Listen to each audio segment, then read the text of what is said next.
What's up, everybody? Welcome to Queer Girl Straight Skates. I'm Rebel. I'm Rebel. Just kidding. I'm Shove. I'm Shove. I'm Rebel. I'm Rebel. I'm Shove. And today we have a very exciting video planned for you. We have a special episode today. We're going to put a spotlight on BIPOC skaters, that is Black and Indigenous, people of color skaters that don't often get a spotlight put on them. Mm-hmm. Unfortunately, we live in a world where our skate community is very welcoming, but a lot of skate teams and companies don't always honor the certain skaters that do deserve it, that are of color. So Rebel is offering up a spot on her platform to put a special spotlight on these people. On August 9th, there was a meetup called Roll Call in Richmond, Virginia, started by Jeskiewicz. She was also inspired by POC. Neon created that. The whole purpose of the meetup was to give a call of action to companies to let skaters of color have a place and be represented. And it was a beautiful meetup where we had coaches and they taught us new things. Yeah.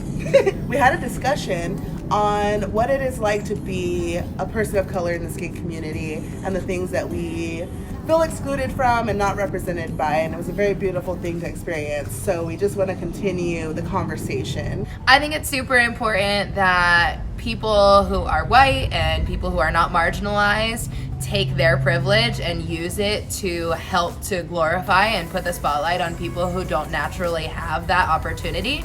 And so that's why I'm doing this video. There's a part 1 and a part 2. This is part 1. These skaters are all different levels, come from all different backgrounds, and I'm super excited for you to find new inspiration of skaters to follow. And here we go.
I hope you enjoyed all the clips of these skaters. If you're watching this, I want you to make a point, use your platform to put a spotlight on skaters who don't usually get the opportunity to be in the spotlight. There's so many skaters who are so talented that are looked over because of their skin color or because of their background, and it's time that that is over. There's a test that I did. If you go to a skate company or a skate group, skate team, and you're on their Instagram and you scroll more than 3 times and you haven't seen one person of color, you are a part of the problem. So let's fix it. So this message is for you. Let's do something different. Let's work to be better. So why don't you use your Instagram, your YouTube, or whatever platform you have to also put some skaters of color and give them a little spotlight as well. Yep. Thank you so much, Shove, for being on this episode. If you want to follow Shove, she's awesome. You can find her at FatGirlHasMoxie on Instagram. And thank you all for watching this video. I hope you feel inspired, and I hope you found some new amazing skaters to follow. Don't forget to like, comment, and subscribe. And for all your roller skating needs from helmet to toe stop, go to planetrollerskate.shop. And until next time, later skaters!